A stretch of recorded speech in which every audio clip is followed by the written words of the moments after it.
ధర్మస్థల ఫైల్స్లో మరొక big twist. తెరపైకి మరొక ప్రత్యక్ష సాక్షి వచ్చింది. విజిల్ బ్లోయర్ చెప్పేదంతా నిజమే అంటుంది ఆ మహిళ. సిట్ ముందుకు వచ్చి వాస్తవాన్ని చెప్తానంటుంది. ఇప్పటికే తాను ఆ విజిల్ బ్లోయర్ చేసిందంతా ప్రత్యక్షంగా చూశానని చెప్తోంది.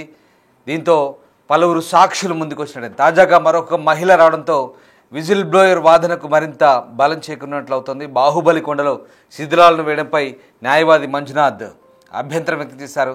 సిట్ ఉద్దేశపూర్వకంగా ఆధారాలను చెరిపేస్తుందంటూ ఆరోపిస్తున్నారు మంజునాథ్. ఈ నేపథ్యంలో ధర్మస్థల్లో ఏం జరుగుతుందనే అనుమానాలు వ్యక్తమవుతున్నాయి. ఈ కేసులో ఓ మహిళ ముందుకు వచ్చింది. ఆమె ముసుగు ధరించిన మాజీ ఉద్యోగి వాదనను ధృవీకరించింది.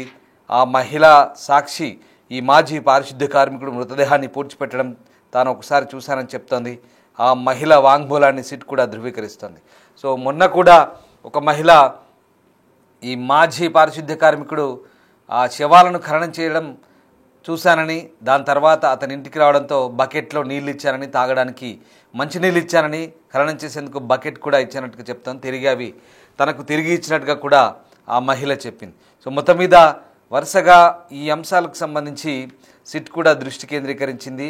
కొంతమంది మహిళలు ముందుకు రావడం, సాక్ష్యాలు ఇవ్వడంతో సిట్ ఇప్పుడు ఈ అంశంలో కీలక ఆధారాలు దొరికినట్టుగా భావిస్తోంది. అయితే వీటికి సంబంధించి కేవలం సాక్షులుగా వచ్చి చెప్తున్నారు కానీ సరిగ్గా ఏ ప్రదేశాల్లో ఉన్నాయని మాత్రం క్లియర్గా వాళ్ళని తీసుకెళ్ళి మళ్ళీ తవ్వకాలు చేస్తారా, వీళ్ళని కూడా అందులో భాగస్వామ్యం చేస్తారా ఏంటనేది మాత్రం తెలియాల్సి ఉంది. సో మరోవైపు ఇది రాజకీయ రంగు పులుముకుంటుంది. ఈ వ్యవహారం మొత్తం ధర్మస్థల్లో ఇటు కర్ణాటక అసెంబ్లీలో రాజకీయ పార్టీల మధ్య యుద్ధానికి తెరలేపినట్టుగా అవుతుంది.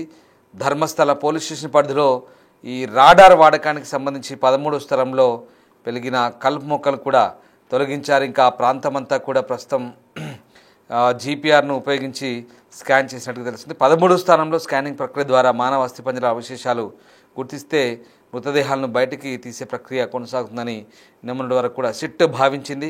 సో సిట్ అధిపతి ప్రణబ్ మొహంతి ఈ సంఘటనా స్థలాన్ని సందర్శించారు నిన్ననే. సో మొత్తం మీద రాడార్ను ఉపయోగిస్తున్నట్టుగా తెలుస్తుంది. స్పాట్ నెంబర్ 13 కీలక ప్రదేశంగా చెప్పారు. సో దీంతో ప్రత్యేక దర్యాప్తు బృందం గ్రౌండ్ పెనిట్రేటింగ్ రాడార్ సాంకేతిక పరిజ్ఞానం ఉపయోగించి స్పాట్ నెంబర్ 13 గుర్తించిన ప్రదేశంలో స్థల పరిశీలన చేసినట్టు తెలుస్తుంది.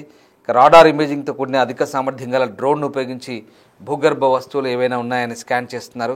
ఈ రాడార్ వ్యవస్థ ఆపరేషన్ సమయంలో గుర్తించబడిన ఏవైనా ఉపరితల ప్రత్యక్ష చిత్రాలను అందించే అవకాశం కనిపిస్తుంది.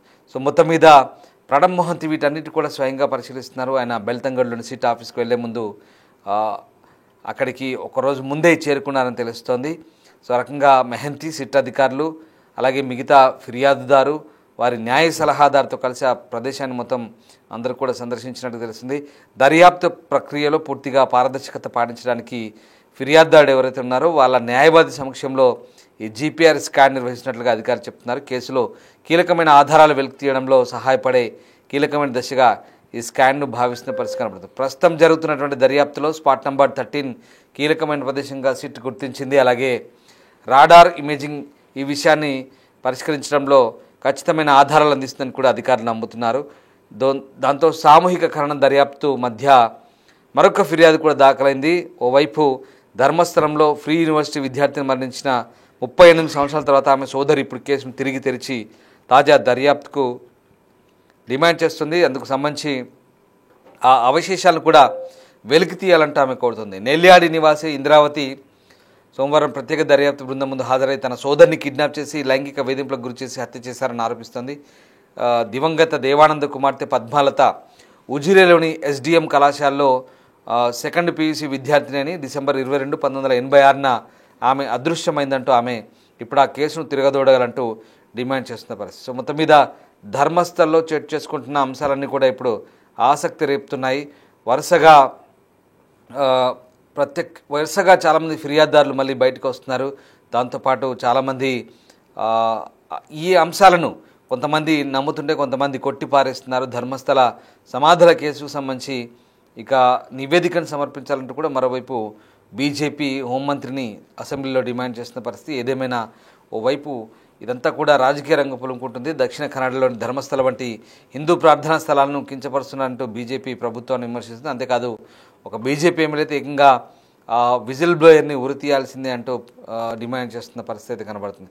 సో ధర్మస్థల వ్యాప్తంగా చోటు చేసుకుంటున్న ఈ పరిణామాలు అయితే మొత్తం మీద ఇవి శతాబ్దాల నాటి వారసత్వ ప్రతిష్టను దెబ్బతీసేందుకు కుట్ర అంటూ కొంతమంది వాదిస్తుంటే, కొంతమంది ఇదంతా కూడా నిజమే, దీంట్లో ఆధారాలు ఒక్కొక్కరుగా బయటకు వస్తున్నారు, ఆరోపణకు సంబంధించి ఆధారాలు నిగ్గు తేల్చాలంటూ మరికొంతమంది డిమాండ్ చేస్తున్న పరిస్థితి కనబడుతోంది. సో మొత్తం మీద ఈ వ్యవహారంలో ఇంకా ఏం జరగబోతుంది, ధర్మస్థలలో ఎలాంటి ఆధారాలు దొరుకుతాయని మాత్రం ఆసక్తికరంగా మారింది. సో ఈ సిట్ ఏదైతే జీపీఆర్ సాంకేతిక పరిజ్ఞానాన్ని ఉపయోగించి స్పాట్ నంబర్ 13 వద్ద స్థల పరిశీలన అయితే చేసింది. సో అధిక సామర్థ్యం గల డ్రోన్ను కూడా మోహరించి ఆ ప్రాంతాన్నంతా కూడా జల్లెడ పట్టిన పరిస్థితి కనబడుతుంది. సో మొత్తం మీద ఆరోపణలు చేస్తున్న నేపథ్యంలో వరుసగా కొంతమంది ఇంకా మళ్ళీ ఫిర్యాదులు కూడా వస్తున్న నేపథ్యంలో తాజాగా వీటన్నింటినీ కూడా ధృవీకరించుకునేందుకైతే సిట్ మరింత సమయం తీసుకునే అవకాశాలు కల్పిస్తోంది. సో ఆ రకంగా మొత్తం మీద ఈ పాయింట్ 13 వద్ద భారీ పోలీస్ బందోబస్తు మధ్య తవ్వకాలు కూడా చేస్తున్నారు. సో ఇప్పటివరకైతే కేవలం 6-11 ప్రాంతాల్లో మాత్రమే కొన్ని అస్థికలు, కొన్ని ఒక పుర్రె కూడా దొరికింది. కానీ ఇప్పుడు 13వ ప్రాంతంలో ఏదైనా దొరుకుతాయేమోనన్న పరిశోధన అయితే కొనసాగుతుంది. సో అక్కడ ధర్మస్థల పోలీస్ స్టేషన్లు అధికారులు అలాగే మిగతా విభాగాల అధికారులంతా కూడా ఆ ప్రాంతంలో శోధన కొనసాగిస్తున్న పరిస్థితి కనబడుతుంది. అవసరమైతే ఇంకా ముందుకెళ్ళి మరింత శోధించాలని కూడా భావిస్తున్నట్టుగా తెలిసింది. సో మొత్తం మీద ఈ వ్యవహారంలో ప్రస్తుతం ఆసక్తి అయితే రేగుతోంది.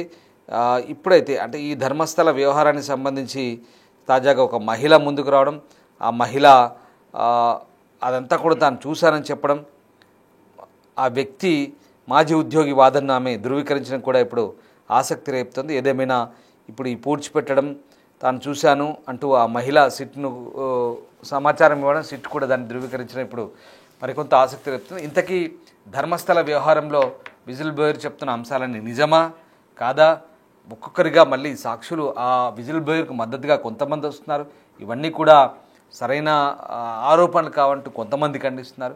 ఏదేమైనా ఇప్పుడైతే జీపీఆర్ను ఉపయోగిస్తున్నారు, తర్వాత డ్రోన్లను ఉపయోగిస్తున్నారు, టెక్నాలజీని ఉపయోగిస్తున్నారు. ఆధారాలు దొరికితే అవి నిజమే అనుకోవాలి, ఆధారాలు దొరకకపోతే ఇక అవన్నీ కూడా నిరాధారణ ఆరోపణలుగానే కొట్టిపారాల్సి ఉంటుంది. సో మొత్తం మీద ధర్మస్థల వ్యవహారంలో ఏది నిజం ఏది అబద్ధం అనేది మరికొద్ది రోజుల్లో తేలబోతుంది.